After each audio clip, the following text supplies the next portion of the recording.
So I'm a bridge. I don't see obstacles, I see opportunities. And I remember the words whispered to me by my ancestors: build a bridge, we will help you. So instinctually, I take up blocks and shatter them into rocks. I turn blood, sweat, and tears into dreams realized, never stopping, only pausing at fears.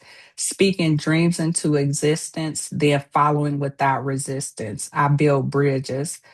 But once I get there, I always turn back, making sure to build not one, but multiple avenues for those who will come behind me, teaching them to be a bridge so that together we can hand down hope in the forms of ropes. Because bridges reach spaces never imagined, and they also create legacies that become difficult to destroy. So, as y'all have gathered here tonight to hear about this historical context of racial trauma and SMI, I want y'all to realize that we are all in some way called to employ our knowledge. And our mission is going to require us to implement that knowledge so that history does not rear its ugly head again. And so that is my hope tonight with you all in building this bridge. So let's get into it. All right, the formal stuff. Along with this presentation, any discussions that may arise are going to be solely those of myself, Katrice Byrd, and they are not going to reflect the opinions of any professional organization that I'm affiliated with.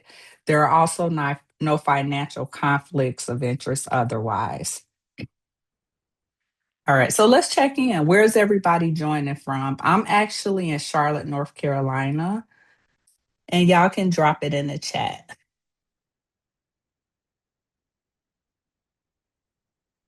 Okay. Wait, I saw a Durham in there. Becca's, oh, hey, Becca. Becca's in Durham. Hi, Dr. Okay, Byrd. Ellis. Hey. We got DC in the house, Woodbridge, Richmond, Williamsburg. Okay. Sterling. I know Sterling, Stafford, Mechanicsville.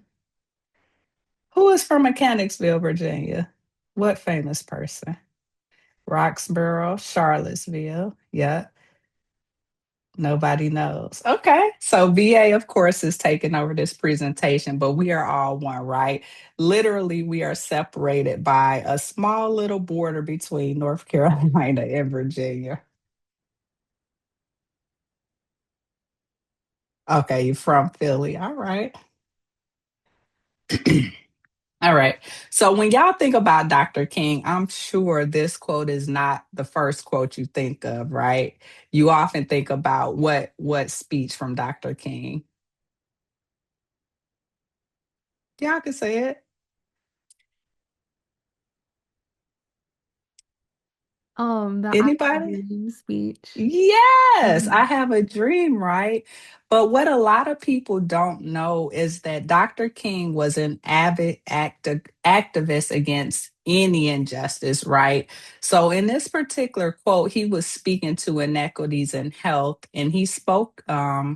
This was during a convention in 1966. So, this was 60 years ago, y'all, a convention in Chicago. And he talked about, of all the forms of inequality, injustice in health is the most shocking and the most inhumane. And as we go through this today, you're going to see why. All right. So, why are y'all here today? What is it that you want to take away from this presentation? What is it that you all want to learn? And I'll give y'all a few seconds in the chat.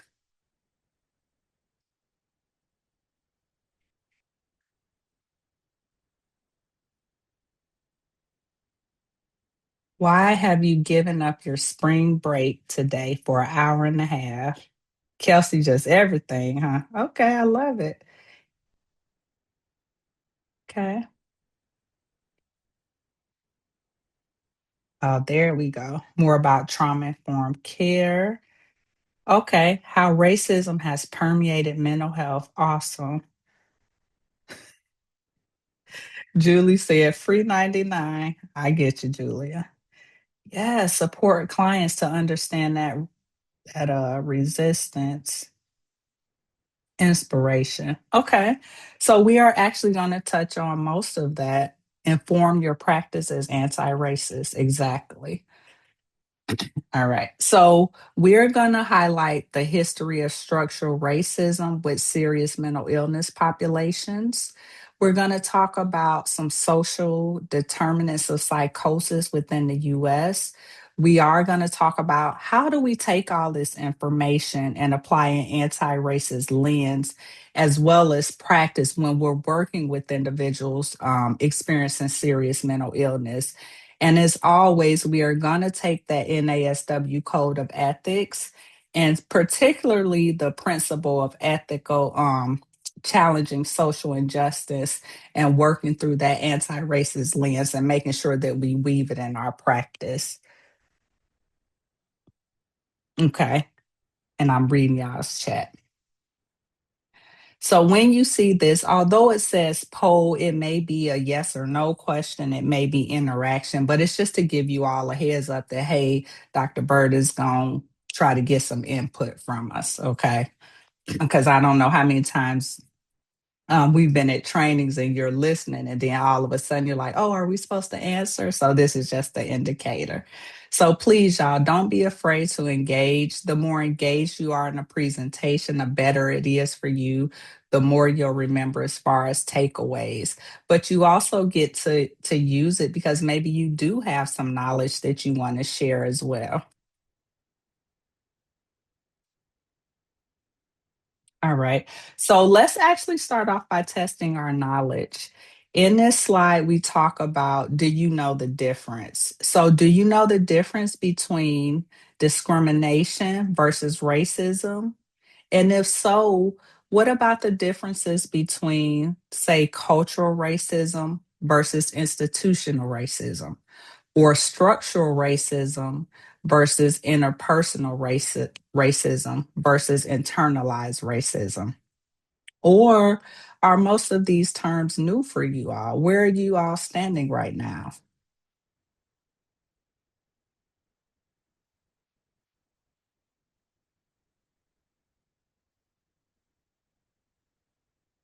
So, most of the definitions in this presentation are going to come from the Inclusive Language Guide, which is, and I will be referencing the chat back and forth, so please feel free to keep typing. But with the Inclusive Language Guide, that's going to be from the American Psychological Association. And that is how it looks if you all want to later add that to your toolkit, as well as the NASW standards and indicators for cultural competence and social work practice. Okay. So, Kelsey, thank you. So, Kelsey is saying she could fumble her way through, but really, sometimes it gets a bit confusing. And that is why we're here. So let's go ahead and talk about it. Let's start with discrimination. And what we want to remember with discrimination is that that is going to be more so at the individual level, right? And this is where that prejudice, whether it's involving negative, hostile, or treatment that results in injury for typically historically marginalized groups. Now, remember, when it comes to racism, there has to be a level of power, but not just any power, more so institutional power. So if you look at the definition of racism, when we break it down to that cultural, interpersonal, and internalized racism, cultural is where one racial ethnic superiority is over another group. Okay. When we talk about interpersonal racism, this is where that socially and politically dominant racial groups cause harm to minority racial groups. And you can think of it in terms of bigotry. With internalized racism, that is going to look like where people of color, for example, might hold negative beliefs about themselves.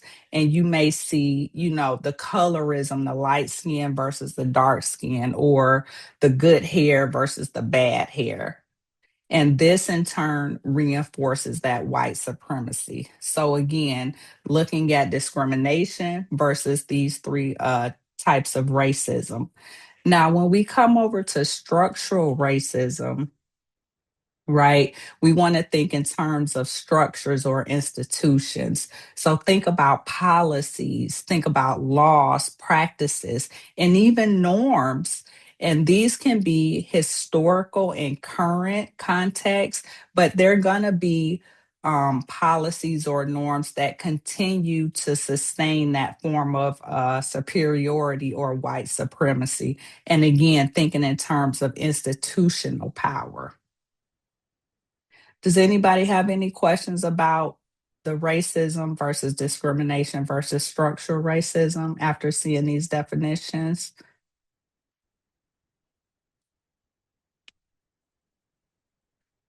Okay. All right.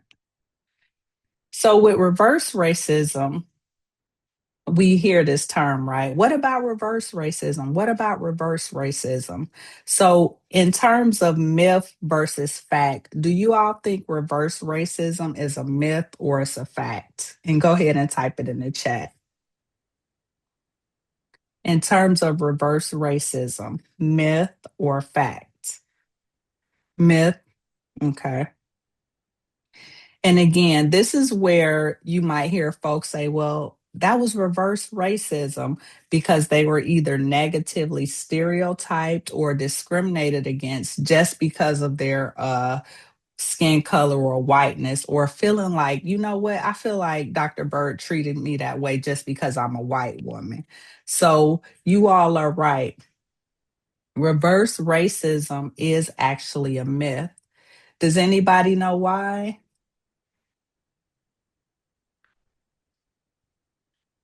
Isn't it Because it still lacks. racism? Either way. Either way, isn't it racism? Like, so it can't be reversed, it's just racism. So the difference is that would actually be discrimination. And the reason being is because it does not have the institutional power element. So if a group of historically marginalized folks discriminate against someone, for say, for example, because they're white, they don't hold any power. They don't have power to change, to make the laws, to continue on with these themes of white supremacy, right? So that would be discrimination or prejudice. So, in fact, reverse racism is a myth.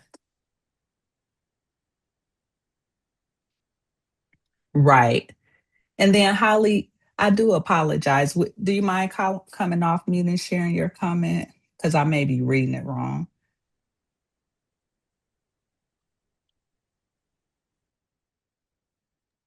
Can you hear And me? this, I can hear you. Thank you. Okay.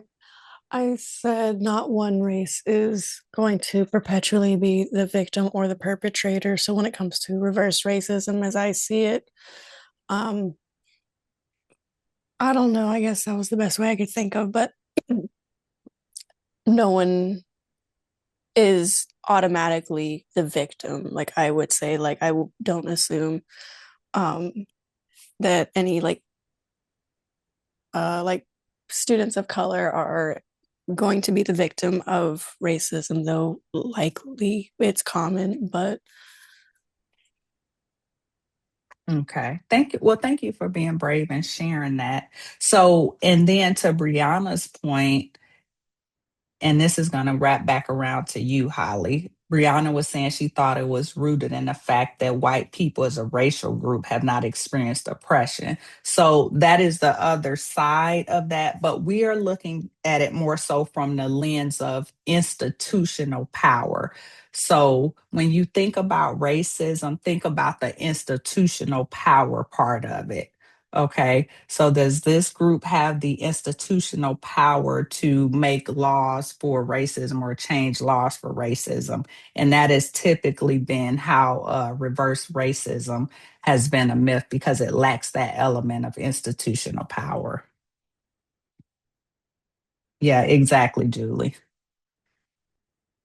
Any questions about that? All right, let's test it, y'all.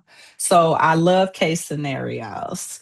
So let's talk about Lisa. Lisa asks for a black therapist because she feels like her current therapist doesn't understand her feelings related to being a black woman. Her therapist is a white woman. She does continue with the session, but at the end, she tells Lisa, you know what, Lisa, we need to terminate the relationship because you're acting racist. So, what do you all think? Do you think that this is racism with Lisa requesting a black therapist? No. Okay. That is simply a client preference, right? Oh my goodness. Dylan said revoke her license. Dylan, we want to train her first. We don't just want to take her license. Yes, it's preference. So it would be very similar, right, to someone coming in and saying, you know what, you seem kind of young. Is there a therapist that may be in her 50s? Or Dr. Byrd, you was born in the 1900s. Do you have a younger therapist that I can see, right? Someone closer to my age. So that would be the similarity to that. All right. So let's do our second case scenario. Marcus is interested in opening his private practice. He meets with the realtor to see office space in this brand new professional area. As the realtor hands him the application, he asks, Marcus, are you going to accept clients with Medicaid? To which Marcus replies, yes. So the realtor turns around and replies, in that case, I need to show you some different properties. He then takes Marcus to a space next to an old rundown car repair shop and tells him, I think this will be a better fit for your clients. So, what do y'all think?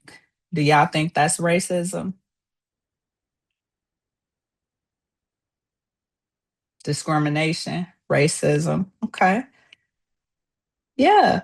So because the realtor actually holds the power, right? He has power to change the whole dynamic of this therapist's property and where it's going to be located. Definitely some classism in there.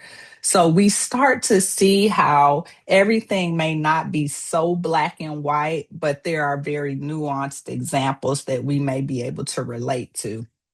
And oh, by the way, I am Marcus, y'all. So these are actual real case scenarios. Any questions so far? All right.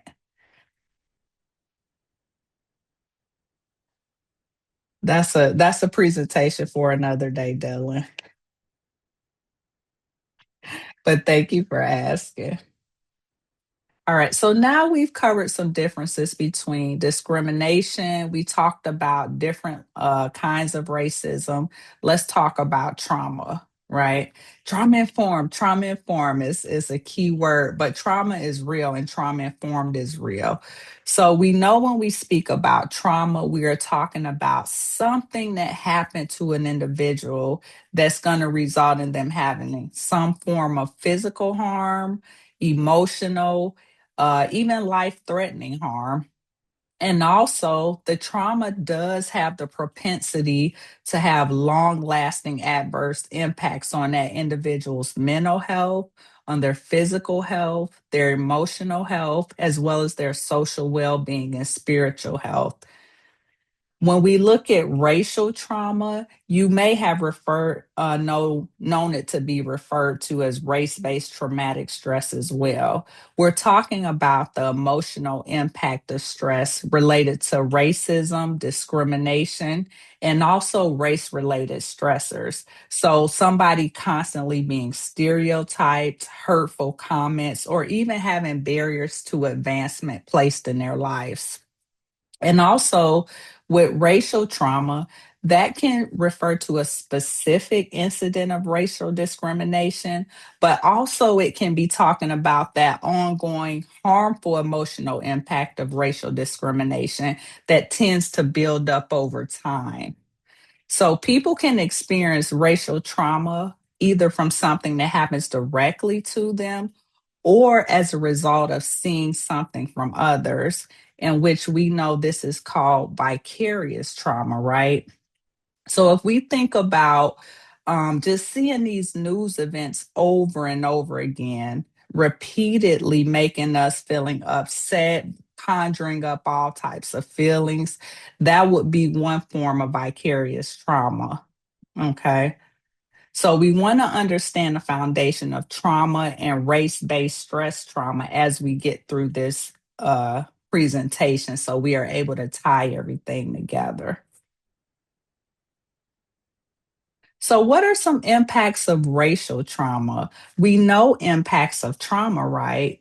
When you think about race based trauma or race based traumatic stress, go ahead and put in the chat. What do you think are some impacts of racial trauma on individuals?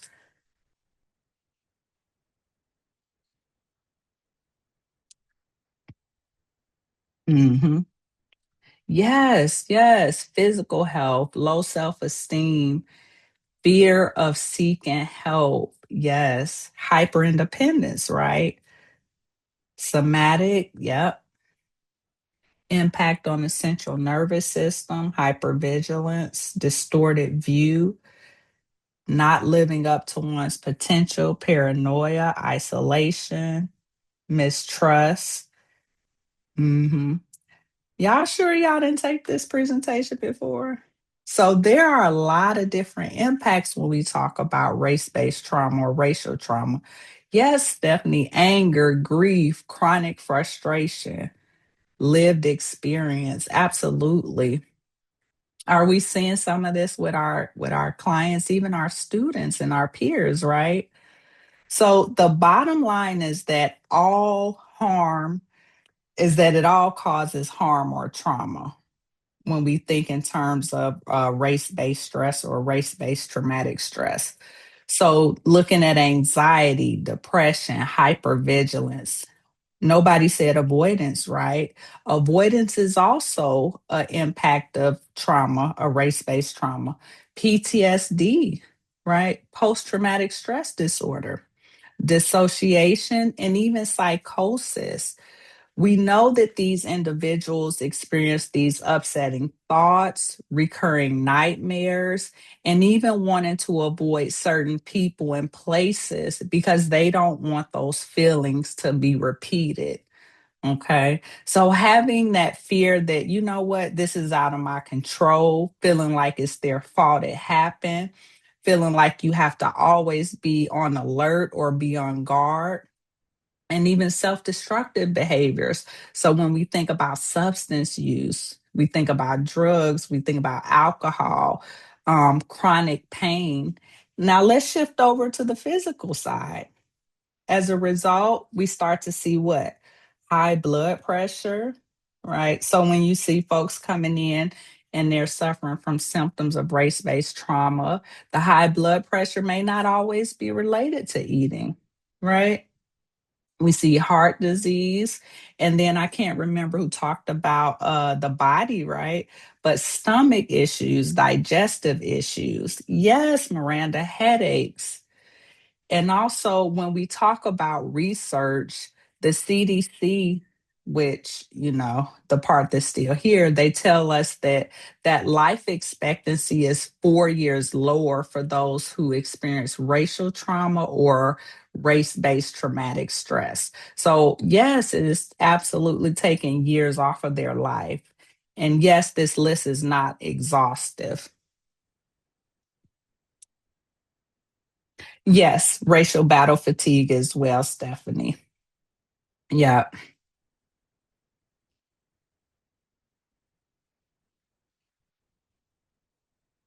and that's a great question too.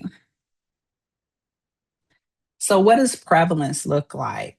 So depending on where you're looking for the research, I was really digging, and the rates for prevalence range from 30% to over 70%, but the average reported statistic was around 63%.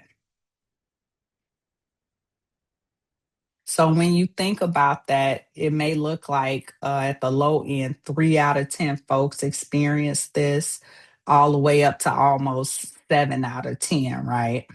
That's a lot.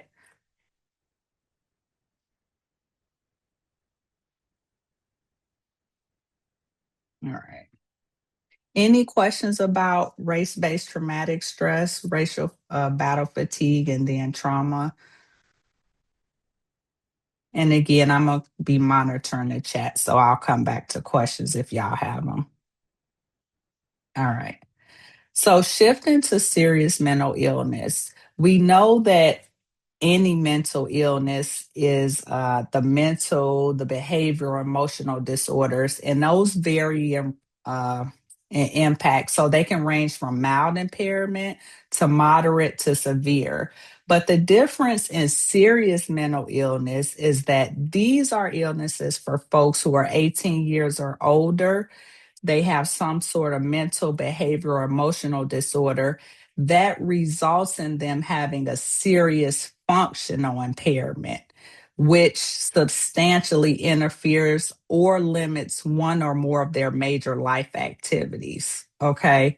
So, again, 18 years or older, a mental, behavior, or emotional disorder that results in some serious functional impairment to the point where it substantially interferes with one or more of their major life activities. So when we think about serious mental illness in the DSM-5 TR, y'all using the TR, right? Okay. There are roughly 300 categories. So hopefully we're tabbing the DSM-5. So we look at bipolar and related, we look at dissociative, we look at schizophreniform spectrum, psychotic disorders. But for the purpose of this presentation, we're going to focus heavily on the weaponization of serious mental illness, particularly with the enslaved Africans and then with the Black population. Stay with me, y'all. We're going to look at this timeline. It is a lot going on. I know, okay, but I'm going to walk us through everything. Now, this is showing a timeline starting with the enslaved Africans, and it shifts to Blacks to serious mental illness. And we start at 1619. And for the purpose of this presentation, we're going to go to 2020. But believe me when I tell you all that this timeline could have been about 10 pages long. But since we're only going to be here for an hour and a half, I wanted to be able to shed some light on specific points in time so that we are able to make the correlation or connect the dots as to how serious mental illness and structural racism are correlated or related to another. All right, so let's start at the top line. So in 1619, it was written that 20 and odd Africans were brought into Jamestown, Virginia as indentured servants. Okay. In 1640, the servants actually attempted to run away, and the Court of Colonial Virginia ruled that they would serve additional years because of their attempts to run away. In 1641, Massachusetts became the first North American colony to recognize slavery as a legal institution. So we're going to fast forward 64 years to about 1705. And this when the Virginia Slave Code limited enslaved people and their freedoms and also the rights of slave owners. But within the code, they put a provision in there that stated non-Christians who were brought to Virginia would be enslaved, even if they later decided to convert to Christianity, they would still stay enslaved. This code also allowed slave owners to punish their enslaved individuals without any fear of those legal repercussions. So think about from 1700 to around 1840, Blacks or Africans, and I'll use the terms interchangeably, they were thought to be immune to mental illness, right?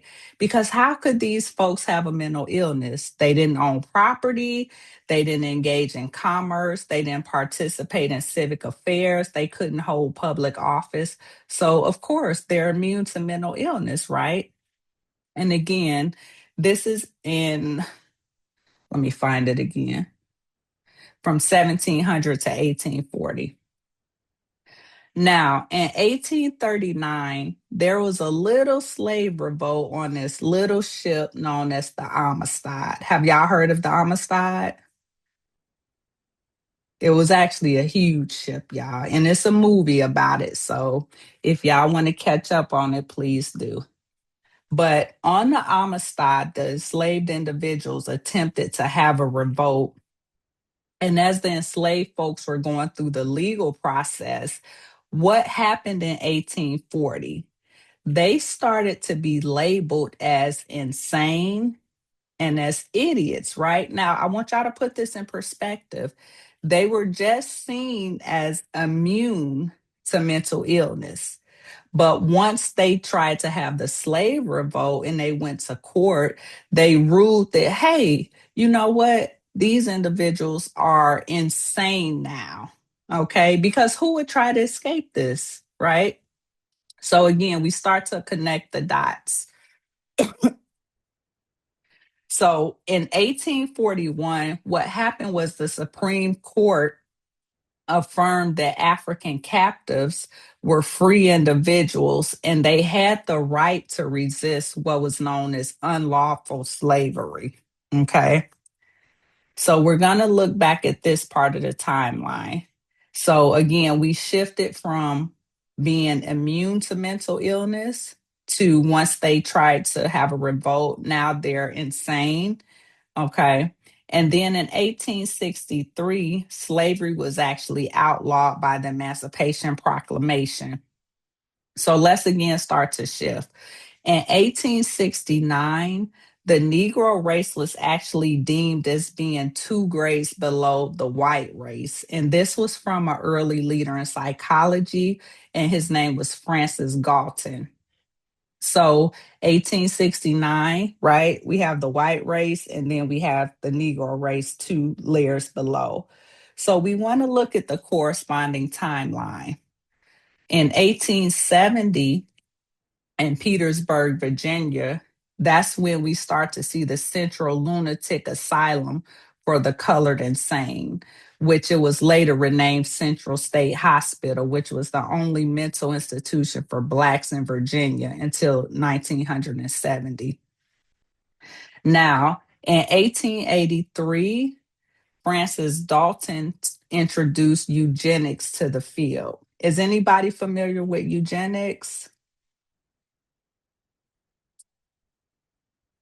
And I'll give you a second to type. Hmm. So what if y'all had to say what eugenics was, what would you say it was?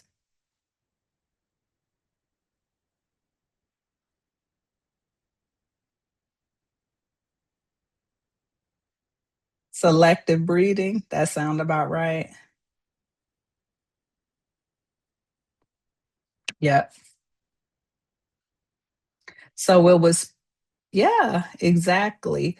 It was that effort to selectively breed people for specific or preferred traits. Yep.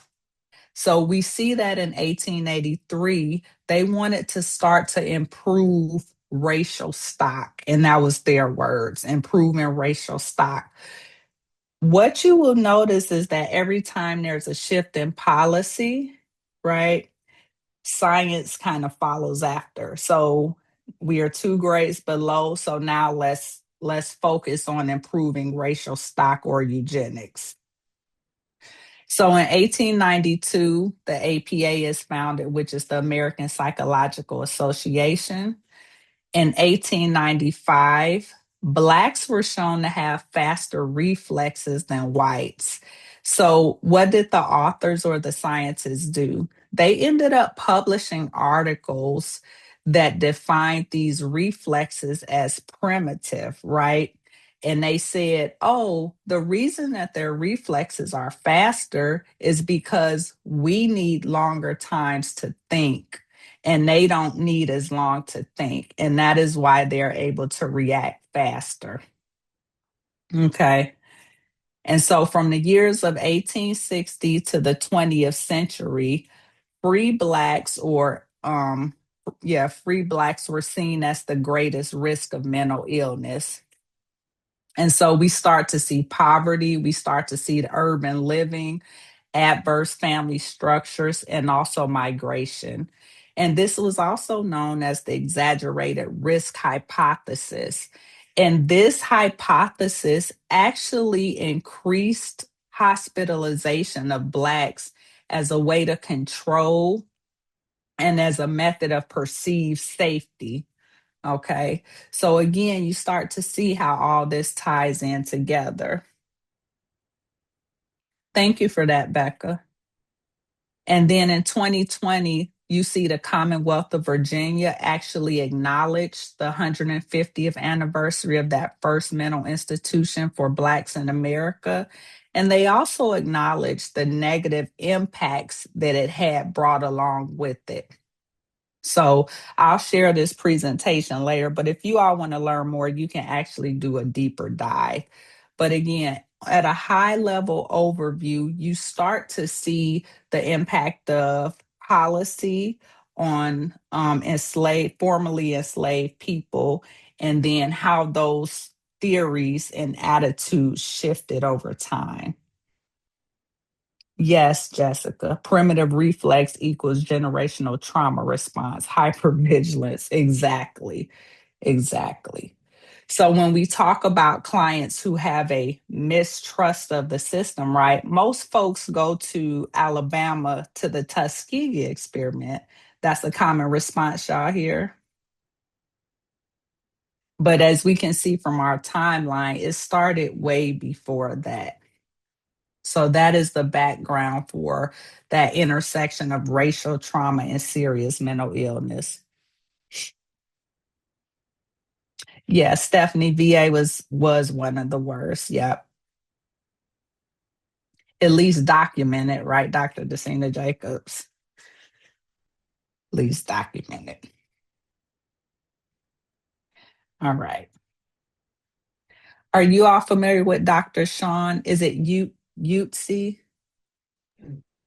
Yeah, it is. And you're already sharing it. I was going to share his info after. You're the best, Dr. Byrd.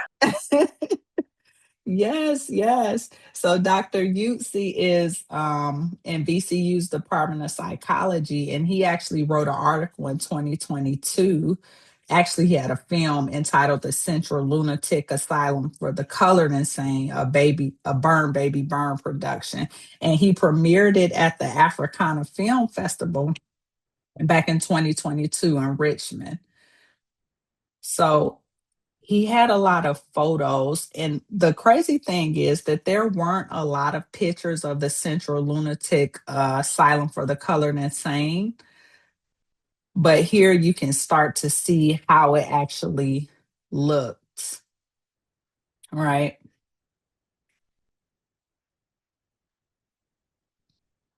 Is it still up? Do you know? Okay. Oh, you know I'm a Maya. Awesome, awesome. It's now called Central State. So, um, yes, to answer your Okay. question. Okay. Thank you. So yeah, Central State. All right. So earlier we highlighted the differences between discrimination, racism, structural and institutionalized racism. And when we start to look at some of the policies and systems in place, particularly for Black individuals with SMI, again, we definitely see a clear path of how that still plays out today. But we want to look at some of these. So we have scientific racism, negritude, drapetomania. I can never say the next one, but I have it on another slide. Psychologically unfit, the protest psychosis, assaultive and belligerent, electroshock, chemical therapies, deinstitutionalization, lack of inpatient, and then mass incarceration. So we see the power of words, right? So let's talk about a few of them. So scientific racism um, is that motive of control for profit.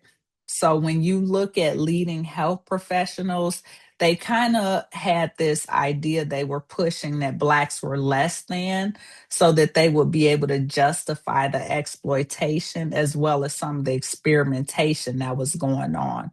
Even at that turn of the 20th century, you'll see a lot of leading academic psychiatrists that claim that Negroes were psychologically unfit for freedom. Let that sink in, y'all. Psychologically unfit for freedom. And then you see the definition for scientific racism, right? Uniquely fitted for bondage.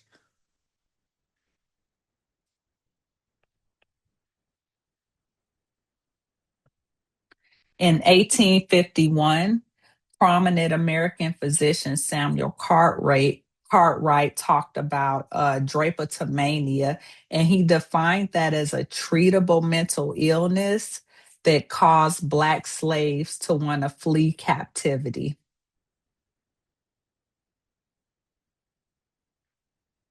Around 1914, they actually listed drapetomania in the medical dictionary. Yes, very nauseating. They talked about the disorder was a consequence of slave masters who made themselves too familiar with slaves and treating them as equals. They also used the Bible a lot to support their positions, and they said that slaves needed to be kept submissive, treated like children, and that would help prevent them from running away. Some of the treatment that they recommended was whipping the devil out of them. And that was a preventive measure if the warning signs of them being either sulky or dissatisfied without cause was being shown. They also talked about removing their big toe to make running physically impossible. And Cartwright also talked about that. Let me try to say this correctly. Dessa estia at the opica. Whew, y'all try to say that 3 times. So that's an alleged mental illness that was caused by laziness or disrespect for the slave master. He also talked about that the disorder would be characterized by symptoms of lesions or insensitivity of the skin, right? Mental dullness or lethargy, and a person looking like they were half asleep. And this was prevalent among free Negroes. And what do y'all think the recommended treatment for this ailment was?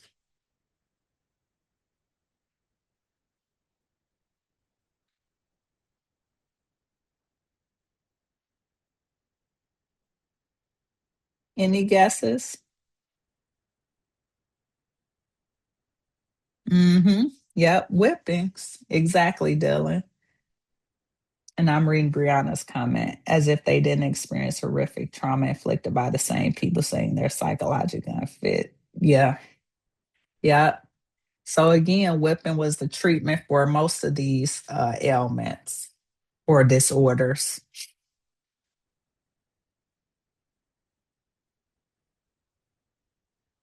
All right.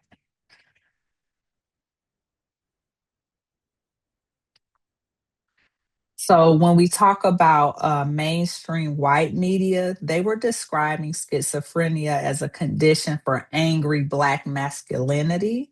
And they also warned the public that Blacks who had experienced schizophrenia could be seen as crazed killers on the loose.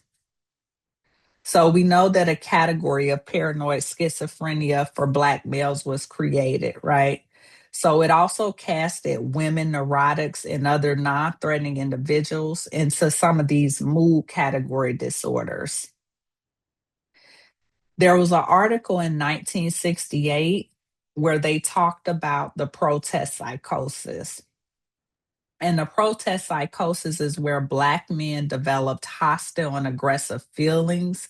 They described them as being delusional, having anti whiteness, and it typically happened after they aligned with other activist groups or listened to other activist groups, such as the Black Panthers, hearing the term Black Power, or aligning with the Nation of Islam. So, in this article, the authors wrote about the treatment and also talked about the fact that if these Black men align with Islam, with Black Power or Black Panthers, that it would threaten society of white America as they knew it. Yes, yes. So again, we kind of start to see, well, we've been seeing it, right? That impact of serious mental illness, of policies on things that are happening within these historically marginalized communities. And then Dr. Decina talks about the protest psychosis book, which is by Jonathan Metz. So if you all haven't read it, we do recommend that. Yep. Yes, Nikki, and we can see that repeated today. Absolutely. The woke programs, the reformatory. Mm, a lot of fiction based on reality, right, Brianna?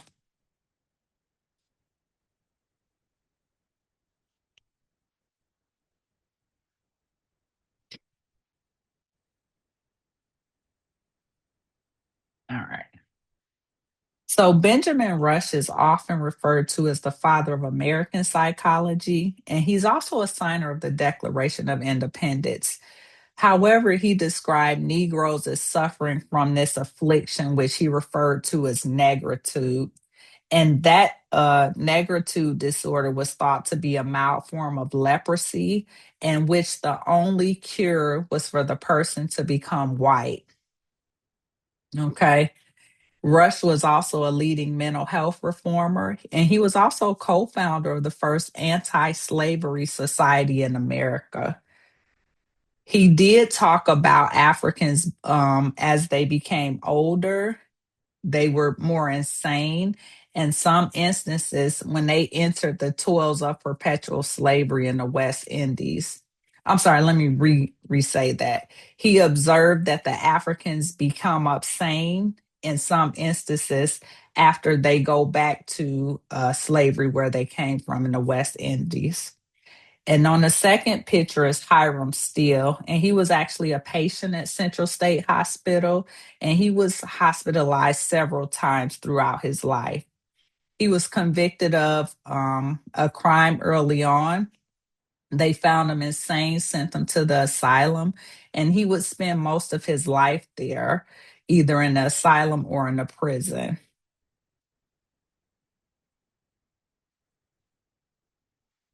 Have you all heard of negritude before today? I know you have, Dr. Decina. Okay. Yeah. So again, what is going through your mind as I'm spewing some of these historical facts about the causes and the cures and things of that nature, right? As you think about working with clients and patients. Hmm. Yes, medical model justification.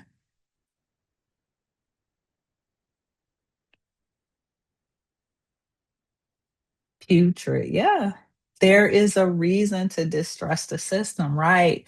So I think that is our takeaway for you all. When patients come in and they say, I'm not going to the doctor, right? They may be younger, but guess what? They've heard the stories from grandma, great grandma, great great grandma, right? Yes. So much context. Yes. Imagine a cure for leprosy. The only cure is to become white, right? That sounds almost impossible.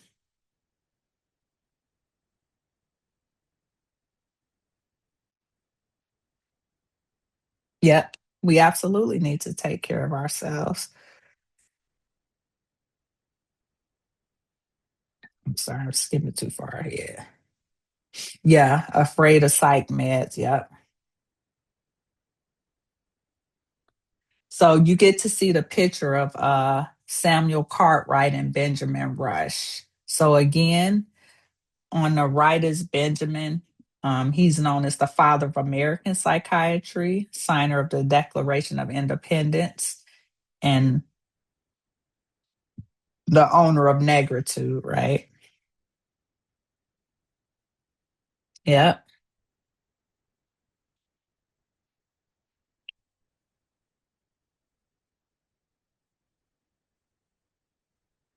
So the bottom line up front, or the bluff, as we say in the military, is this: he who controls the narrative controls the policies, as y'all saw from the timeline, right? Especially when it comes to historically marginalized populations and that intersection of serious mental illness. Hmm. Thank you for saying that, Brianna. Yes, yes. When clients trust you, do not take that for granted, because psychological safety is so underrated.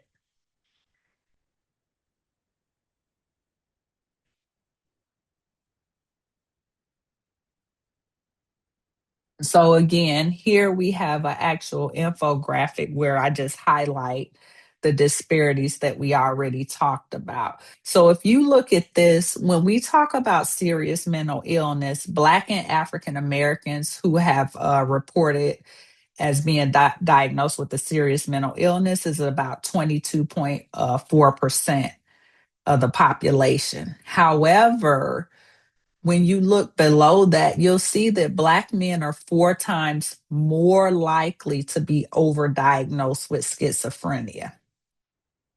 Do you think that this historical concept ties into that, that overdiagnosis of schizophrenia amongst Black men? Exactly, Jacinia. Yep.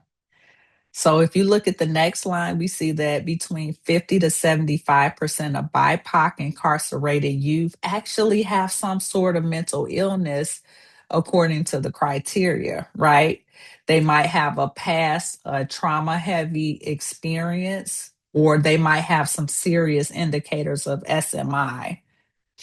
But when we go to the help seeking profession, we see that as of 2020, 86% of psychologists were white, 75% of social work educators were white women, and 50% of incarcerated Blacks report mental health concerns. So, is there a correlation there, right? Is something going on, or is there a way we need to dig deeper into these numbers to see what's actually happening? Yes. Yep.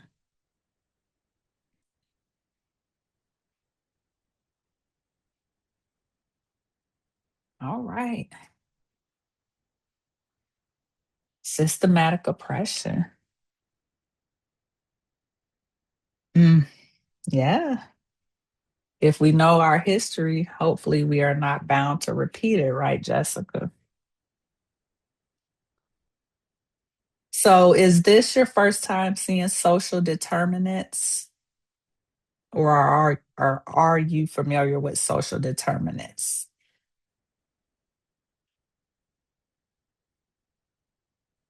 Yes, no in the chat. Okay, good. Okay, awesome. No judgment. I forgot to say that piece. All right. So, as social workers, we definitely want to know what social determinants are, right? So, social determinants of health are these non medical factors that actually have an impact on a person's health income. So, think about the conditions where folks live, where they're born, where they work, where they grew up at. Think about their age and anything that has an impact on how they are shaped in their day to day lives. So we can look at economic policies, right?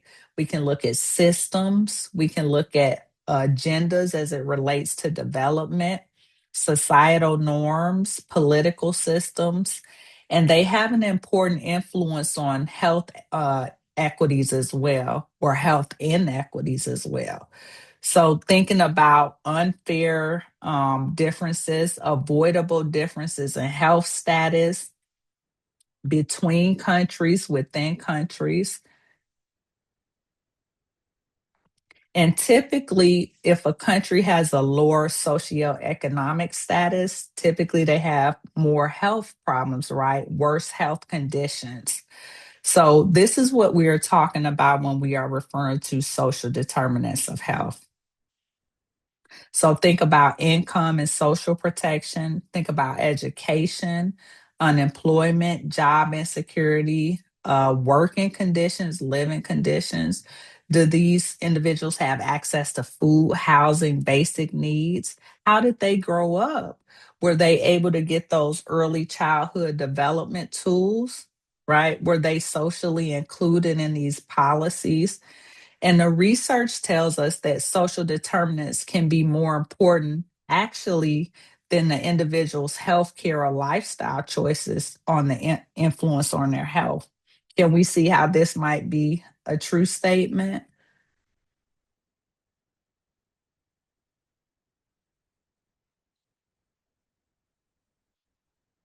Yep. So Dr. Desina Jacobs said it's also the basis for many evidence based treatments. So, not to dismiss them, but that's really important to consider when applying to whatever client you are working with. Absolutely. Yes, Alice. Elias, I'm sorry. Absolutely. And also to Dr. Desina Jacobs' point, there are several studies that actually suggest that social determinants of health account for between 30 to 55% of health outcomes. Okay. So, very, very important. When we speak about social determinants of health, we are talking about, again, how does where this person live, where they work, where they play impact their health outcomes? Because they actually do have that impact. Excuse me. So when we speak about psychosis, we're talking about that collection of symptoms that impact the mind, where there has been either some loss of contact with reality. And if a person is actually experiencing an episode of psychosis, their thoughts and perceptions may be disrupted. So as a result, they're going to really struggle with recognizing what is real and what is not real. And while we don't know the exact number of people who experience psychosis, what research does tell us is that between 15 and 100 out of 100,000 people actually do develop some sort of psychosis each year. Okay. Have you all worked with anybody who has experienced psychosis before? Okay. Yeah. Well, thank you all. That is not an easy work, right? So, what do we know about psychosis as far as when it begins, right? Does it typically occur before 12 years old? What do y'all think? Nope. Yeah, it typically begins in that young adulthood, right? When they're in their late teens, 18, 19 to their mid 20s. Excuse me. And then we know that older adults who may have some sort of neurological disorder may also be at higher risk for psychosis. So when you all think about signs and symptoms of psychosis, what are some signs and symptoms that you have seen yourself? Yes, exactly, Kim. More early onset due to substances. Mm-hmm. Yep, Jessica. Exactly, Nikki. What are some signs and symptoms? Yep. Paranoia, hearing voices, social isolation, distorted thoughts, delusions. Yep. So when we think about delusions, you may have a patient who is saying, they're watching a TV show. This person keeps sending me signals on the TV show, right? That will be an example of delusion. Yes, agoraphobia, auditory hallucinations, seeing, hearing things that don't exist or that other folks can't hear. The voice is telling me, to do this, or the voice won't stop criticizing me, right? Also, they may talk about incoherent speeches or behavior that is not appropriate for that particular situation. Yep. Sentences don't make sense.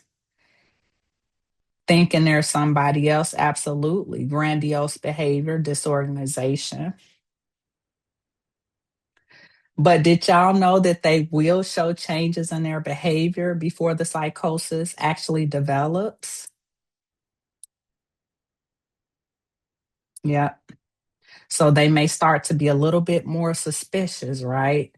They might have a little bit more paranoid ideas, start to be a little bit uneasy around others. Yes, Becca, prodromal phase. Look at you. Trouble thinking clearly, right? They might start to, which somebody already said this, socially withdraw. Very intense ideas, right? They're not changing their mind. This is what it is. Yes, Carrie, changes in presentation. You might see a decline in their self-care. They might not start getting as much sleep as they used to. Yes, and so then we get into that deciphering between prodromal phase and something else, right? Confused speech, sudden drop in their grades if you're working with folks in a certain college age area, performance. And then we have those emotional disruptions, right? They're not motivated, they're not functioning, they're starting to be very unpredictable, confused, or even exhibiting violence towards others, right? Exactly. Exactly. So we want to be aware of what that starts to look like before it gets to that psychosis phase. So, as it relates to social determinants of psychosis, there is not one cause of psychosis. There are a lot of complex factors at play. Okay. So we can think about a combination of genetics, right? That genetic risk, differences in how the brain develops. And then what is the third one, y'all? The big T, which is what? Trauma, yes, yes. Trauma can absolutely be a risk factor for psychosis, which is why we want to keep that eye on trauma, right? And prevent trauma. So again, we know we talked about different types of illnesses, schizophrenia, bipolar, severe depression. But when we talk about somebody experiencing psychosis, they may have never been diagnosed with any disorder before. Okay. So, thinking about that, keeping that in mind. And for older adults, psychosis can actually be a part of those physical and mental changes that are happening later in life. It could be a symptom of another disease. Anybody here work with, I call them the more seasoned population. but the elderly population.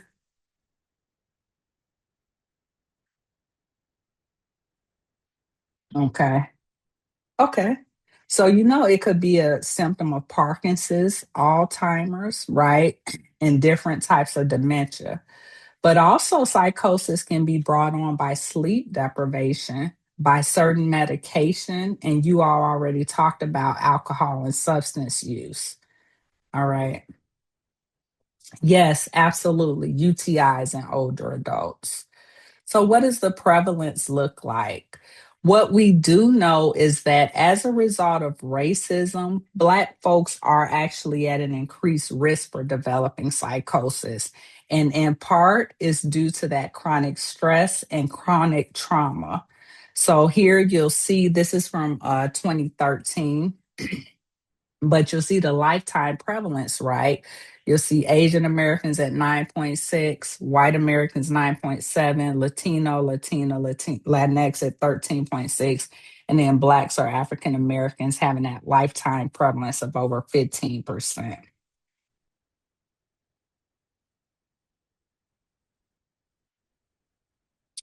All right. So we want to talk about what we can do. So we talked about the historical context, we talked about signs and symptoms, about how social determinants ties in. But when we're talking about anti-racist practice, we want to shift from asking, what's wrong with you, Cassie, to asking, what is wrong with our policies? And that is from Dr. Kendi, who is now a professor at the Howard University, right? So first, this one may be hard to hear, y'all, but you do want to, as much as you can, hold those around you accountable, right? Because silence means what? Compliance or agreement. So if you are in a group and you are hearing folks kind of say things that are not in alignment with your views, you want to hold them accountable. You also want to do what you're doing. You want to get training. You want to attend workshops, conferences that focus on these issues. And you want to check your bias. Also, pay attention to your algorithms, right? If you're having a certain thing coming down your timeline on Instagram or Facebook, Snap all the time, you might want to think about switching that algorithm up. You want to engage in different types of courses that are more inclusive, right? So you're learning more, you're having conversations in non judgmental environments.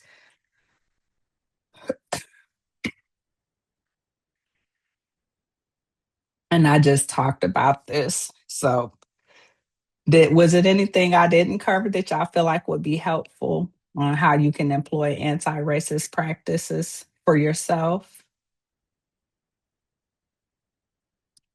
And I'll come back to the chat if y'all do. All right. So this is the personal action diagram on how to become an anti-racist. So I want to give y'all a second and just read through it. So we have three zones. We have the fear zone, we have the learning zone, and we have the growth zone. And after you take a few minutes to look at it, go ahead and drop in the chat where you feel like you currently fall.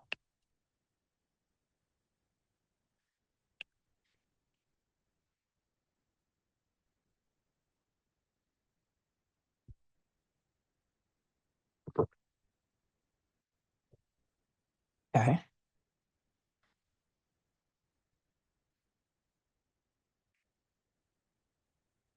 In between learn and grow. Okay.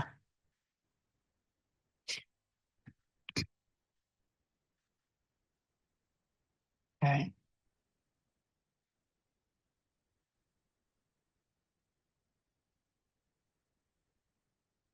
And thank y'all for sharing.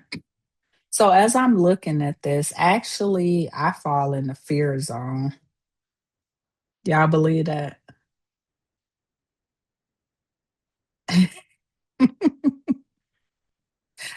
I don't fall in the fear zone. But it's okay if you do, right? That's why we're here. Okay. And again, this will be shared. So I'm going to go to the next slide. But we want you to be aware of where you are, right? And that is where we start from. So Leroy is my friend, social work Leroy. So person environment, it's supposed to say theory. So when you think about social work theory, right, we definitely want to come from that strengths-based perspective. We gonna talk about it, Dylan, in our last few minutes.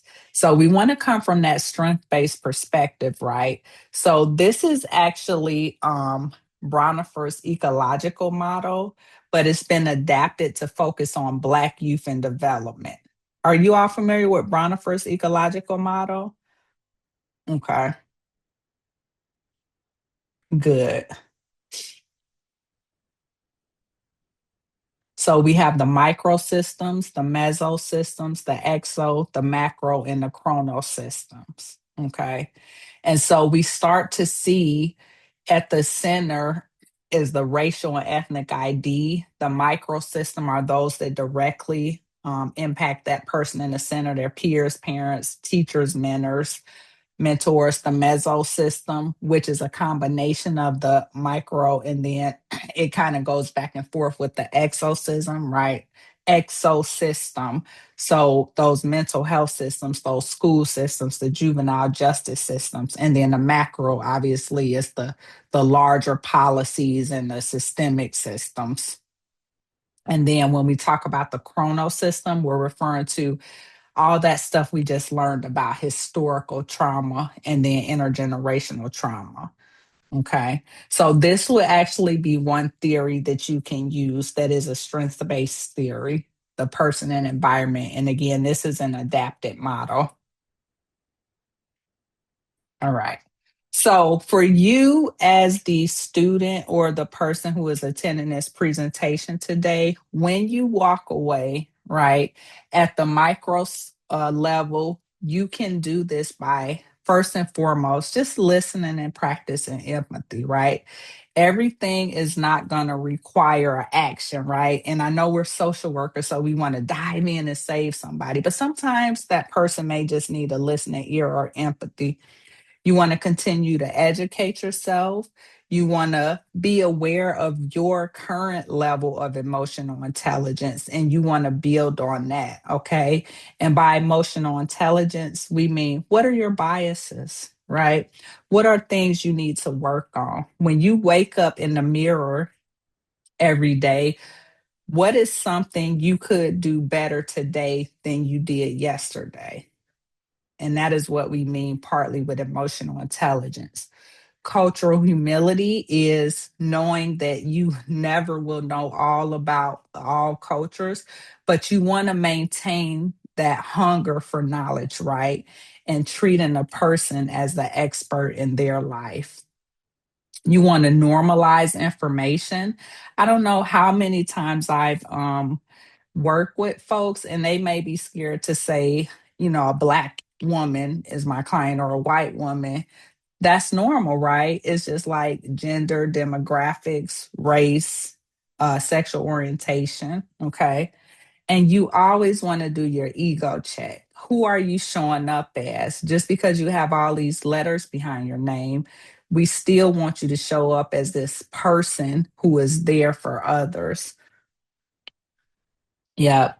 You want to collect data, right? Because now, especially with the incorporation of artificial intelligence and AI models, it is going to be your role to verify these things. So if you're a person like me who is welcome AI, you want to make sure that you verify the AI before you're putting it out there with that data. And then just educate. Educate doesn't have to be come to my 1.5 hour training. Education can be something as simple as, hey, I don't think that would be a good joke to tell Amaya, right? That sounds a little, I don't know. Maybe you shouldn't say that joke. Okay. Any questions about how to employ this on the micro level or anything that y'all want to add? Okay. So with the meso level, you want to get out there and be involved in your communities. Okay. Community advocacy can look like showing up to healthcare events, right? Advocating for a healthier environment for folks, healthier food. It can look like providing resources, partnering with things that may already be in motion, streamlining information. And a good example of that is the elections, right? How many of y'all vote in the elections? Yeah. So I don't know about Virginia, but here in North Carolina for the primaries, they can line up and just start handing you all this information and you like, what the, right before you walk in the building. So as a social worker, streamlining information can be here are your candidates. This is what they voted for food. This is what they voted for safety, just making it at the most basic level. Okay, they do the same in Virginia. Yes, right. Streamlining it. Join y'all local boards. Social workers should be on boards, right? We should be making the decisions. We up there, we are in direct practice with the folks in our community. So why aren't we running for more of these offices, y'all? And then, of course, education at that level can look like showing up on a panel if asked to, going to school, speaking about what you do, right? And then at the macro level, it may look like you conducting research, you working in government institutions, partnerships, activist organizations, petitions, coordinating with your micro or macro social workers, because just because you cross to another realm of social work, you still need to stay interconnected. Okay. And share your stories the best way you can. Any questions about social work and action at the micro, meso, or macro level? Okay. All right, we are coming to an end, y'all. But when we think about the values of the NASW, do y'all know what value demands us as social workers to speak up for harm or injustice? Excuse me.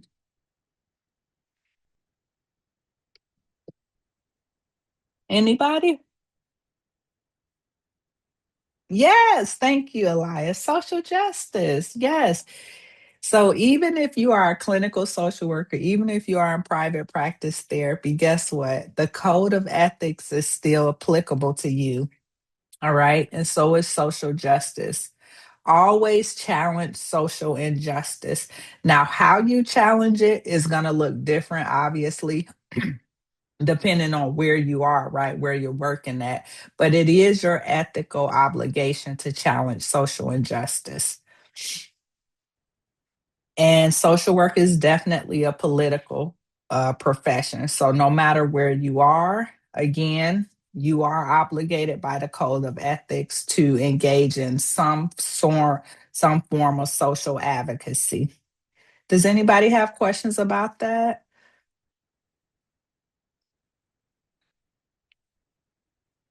Okay. All right. So in summary, we talked about structural racism with SMI populations. We talked about social determinants of psychosis, how to apply our anti-racist lens, and then applying the ethical principles when we're working through that anti-racist lens. So this is one of my favorite stories. So the young boy went to his grandfather and said, "Grandfather, is it true that the lion is the king of the jungle?" "Yes," said the old man, "but why do you ask?" "Well," said the boy, "in all the stories that I read, and even in the ones I hear, man will always defeat the lion. So how can this be true?"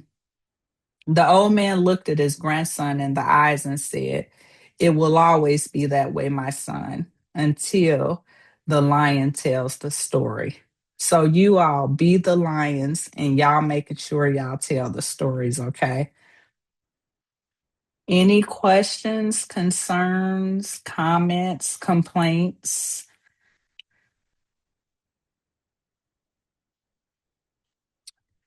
All right. So here are a couple of images of what we talked about today.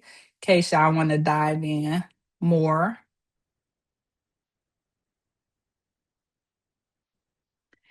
And my email is drbyrd102@gmail.com if y'all want to reach out, but it's also on the VCU email as well. And if y'all are a person who just is into highlights of, people's career, that's my LinkedIn. But just know I'm a good person over all that stuff, okay? And then we have That's what our I need to references. jump in and say. Dr. Byrd is a phenomenal person. Dr. Byrd has stepped in to speak in our series more than once. And I just want to jump in and just say that for all of you that are interested in what Dr. Byrd said, please do note down her contact information because she is an expert not just in this area, but in storytelling and working with veteran communities in, elevating spaces where many people don't speak to. So I can't say enough how privileged we are to hear from her expertise, to hear about her work, her advocacy. But Dr. Byrd is someone that if you felt moved by today, I truly encourage you to continue to listen to her, what she does, and to watch her and her arc because she's going to just keep moving. She is a full-time faculty at UNC, so they're very lucky to have her, but we were very lucky to have you here tonight.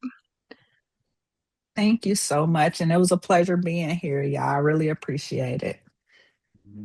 Yeah, the attendance is in the chat. Thank you all for being here tonight. In 2 weeks from now, we will have Clara Pratcher to talk about acceptance and commitment therapy for psychosis. Very excited for that, Clara. We can't wait to hear you. Make sure you fill out the attendance sheet. Just for those of you, a quick reminder, you do get 2 continuing education, 2 CEUs for tonight. Students, you don't need them yet, but someday you will be searching for them wherever you can find them.